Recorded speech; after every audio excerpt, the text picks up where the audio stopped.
Hey kindergarten friends, here we are back together for the last two chapters of our chapter book called Junie B. Jones is a Beauty Shop Guy. Now if you remember yesterday when we heard about our chapter, we found out that Junie B cut her own hair. Not only had she cut her dog's hair and had gotten in pretty big trouble with her mom for that, she has now cut her own hair and it's not looking too good. Her Grandpa Miller doesn't know about it yet. He's probably going to find out pretty soon, though, when he takes her to school. So today we begin with Chapter 8, and that's called Hats, and it begins like this. I didn't know what to do. How could I even go to school? 'Cause everyone would see my sprigs, and they would laugh and laugh. That is how come I couldn't stop crying. All of a sudden, a miracle happened, and it is called, I spotted my hat with the horns. It was sitting on my desk right where Mother left it, and that hat gave me a good idea. I quick picked it up and I put it on my head, and guess what? It hid my sprigs. Hey, if I wear this to school, no one will even see my hair, I said, real relieved. Only just then, I did a teeny frown. Yeah, only what if I'm playing on the playground and somebody steals my horn hat off my head? Then everyone will see my sprigs and they will laugh and laugh. I thought real hard.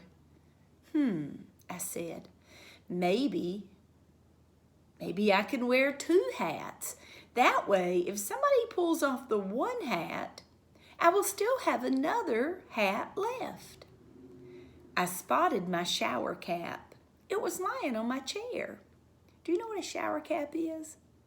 Sometimes people use a shower cap. It's like a plastic hat with elastic around it, and you can use it on your head to cover your hair so that when you take a shower or bath, you don't get it wet. So she spotted her shower cap. It was lying on my chair. I put it under my hat. Yeah, only what if I'm playing on the playground and somebody pulls off my horn hat and then they pull off my shower cap too? Then everyone will see my sprigs and they will laugh and laugh.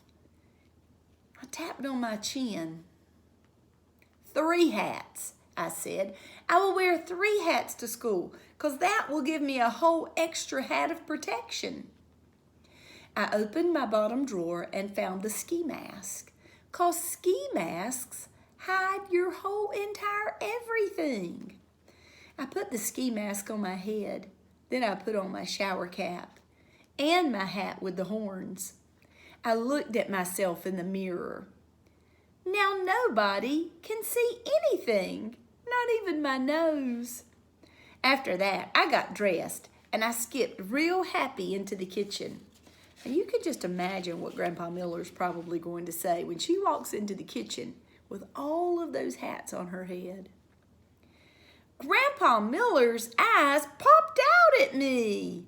Whoa, whoa, whoa. You can't go to school looking like that, he said.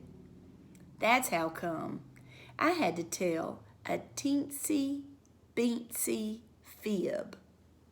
This is what it looks like.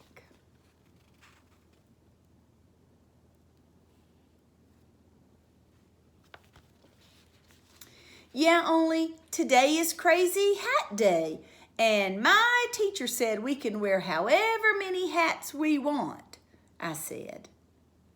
Grandpa Miller scratched his head. Then he watched me eat my sandwich through my mouth hole, and he drove me to school. I skipped into room 9 very joyful. I sat down at my table next to Lucille. Hello, I said. It's me. It's Junie B. Jones. See me, Lucille? See me? I am wearing an attractive hat assortment.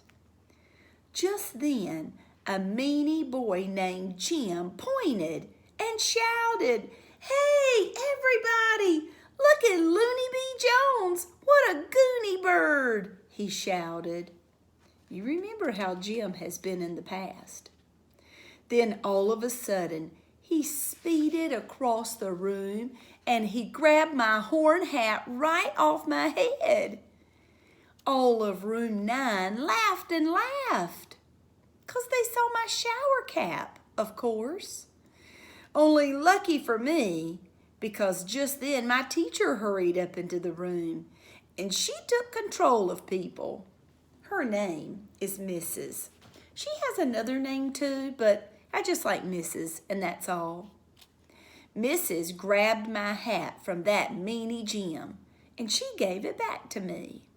Then she yelled at all the children and she took me into the hall. Mrs. bended down next to me. "Okay, kiddo, what's the story here?" she asked.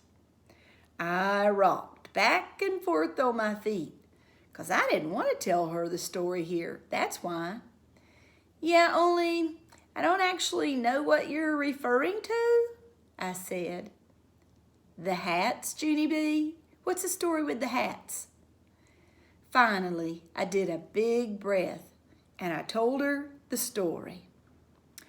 The Story with the Hats by Junie B. Jones. Once upon a time, there was a little girl named Pinky Gladys Gutzman, and she was practicing to be a beauty shop guy.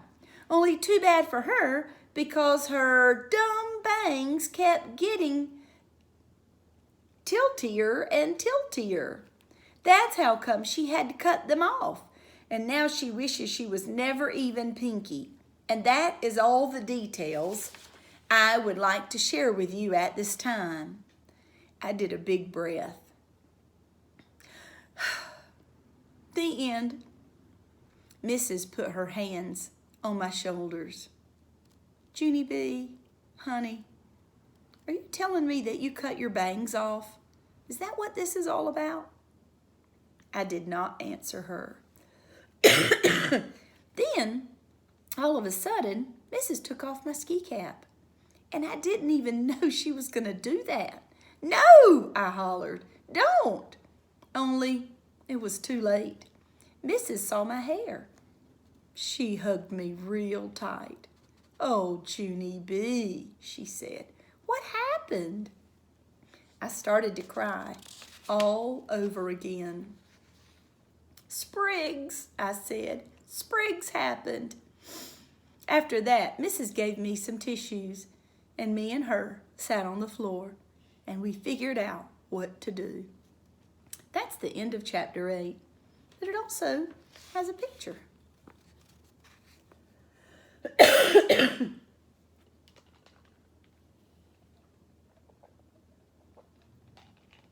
So you can kind of see what's happening there. All right, so now we're moving on to our last chapter of the chapter book. Chapter 9 is called Learning a Lesson. I'm glad Junie B finally did tell her teacher the truth. Sometimes when you have things that are bothering you, the best thing you can do is tell the truth, not make up stories about it. Chapter 9, Learning a Lesson. Finally, Mrs. put my horn hat back on my head. "Here," she said, "this will be the only hat you will need to wear today. I promise." After that, we went back into room 9, and Mrs. told a teensy-beensy fib. "Boys and girls, may I have your attention, please? Junie B is starting to get the sniffles, and so I'm going to let her wear her hat in school." She looked at that meanie Jim.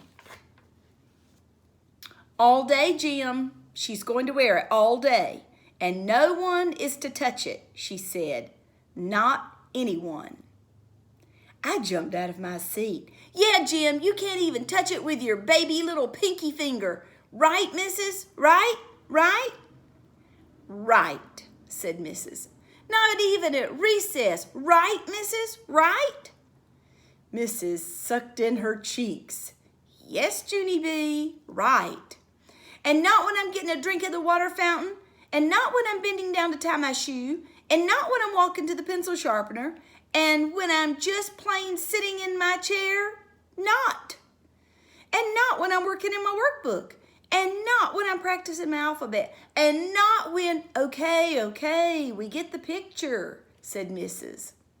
I smoothed my dress. All righty then, I said, real nice. After that, I sat in my chair and I worked in my workbook and I played at recess. And I went to the water fountain and no one touched my hair. After school, Daddy came to room 9 to get me. I was surprised to see that guy.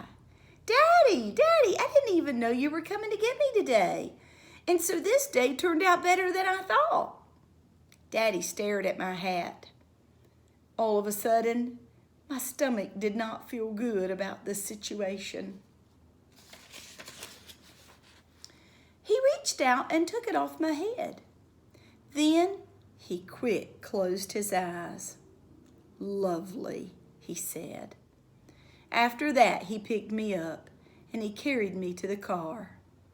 I tapped on him. Did you really mean it is lovely, or was that a little joke? I said, kind of nervous. Daddy didn't answer my question. Instead, he buckled me in my seatbelt and we started to drive. We drove and drove for a real long time. Finally, we pulled into a parking lot. I looked out the window. Daddy! Hey, Daddy! It's the beauty shop! The beauty shop with Maxine, I said.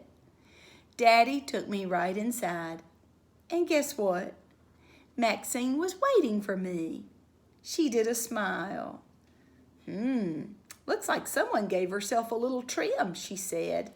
I felt kind of shy of her. This is what it looks like when Daddy took off her hat.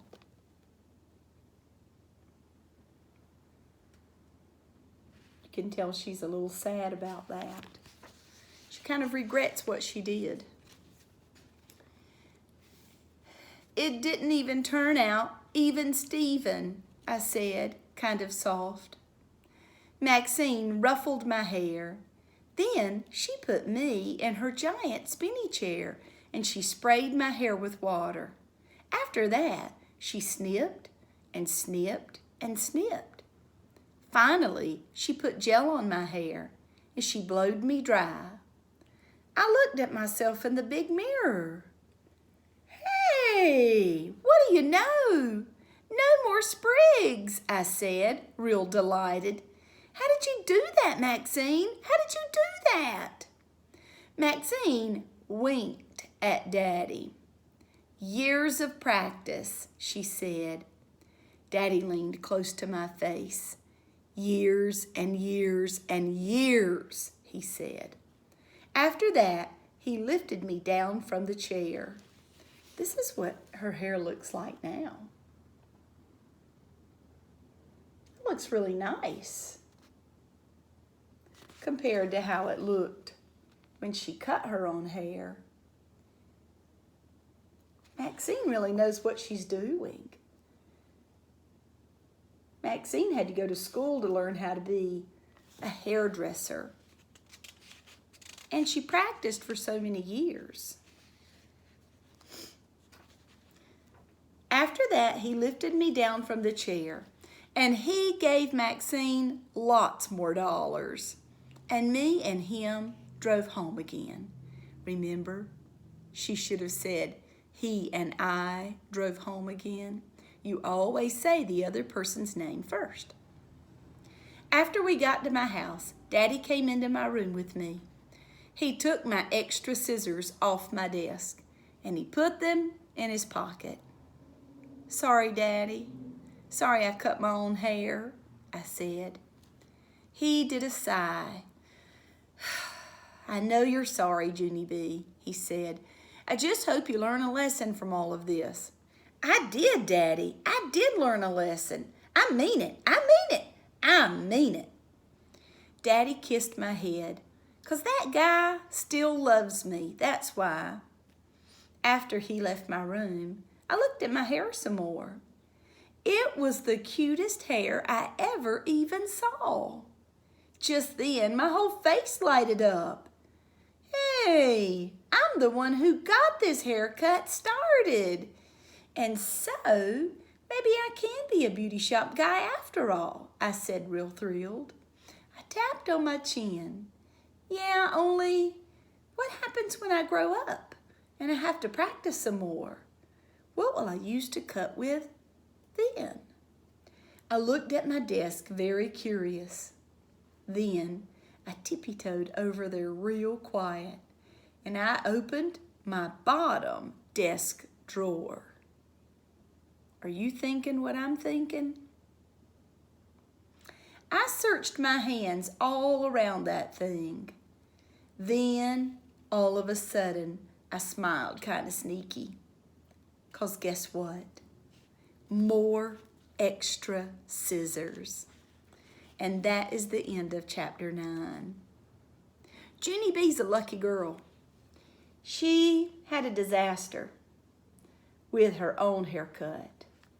But how lucky that her dad took her to the beautician who fixed her hair and made it so cute. She really was lucky. I hope you would never do what Junie B. Jones did. Not a very smart idea. And it sounds to me like she really didn't learn her lesson after all if she's gone and found another pair of scissors.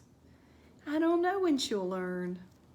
Oh well, that's the end of our adventures with Junie B. Jones as a beauty shop guy. Now, tomorrow is Friday, and it's Good Friday. That's a holiday. And you don't have any schoolwork that you have to do tomorrow. And next week is spring break. And I don't know about your family, but my family is going to stay right here at home and just enjoy ourselves being at home and relaxing and maybe catching up on doing some things we want to do. But the week after spring break, we're going to be starting new lessons. And so when you get ready to do your schoolwork on those days, things might be a little bit different. Miss Gray's going to be recording some videos of new lessons and new materials that we're going to be learning. Remember when we were working on digraphs? We're going to go back and think more about digraphs and begin spelling new words using digraphs, the ones that you can use only at the beginning, remember? Those are words that begin with a WH. The digraph that's at the end, remember what that one is? The CK. And then the digraphs that we talked about in the middle of the word could be CH. I'm sorry, in the middle of our order when we practiced it. It can be at the beginning of the word or the end of the word, and sometimes it is in the middle of the word. But those digraphs are CH, SH, and TH. So we'll be practicing more about those and building words using those digraphs as well. Miss Gray also has some math lessons I'm going to be sharing with you after spring break on video too. So I hope you have a great Easter and a restful spring break, and I'll talk to you soon.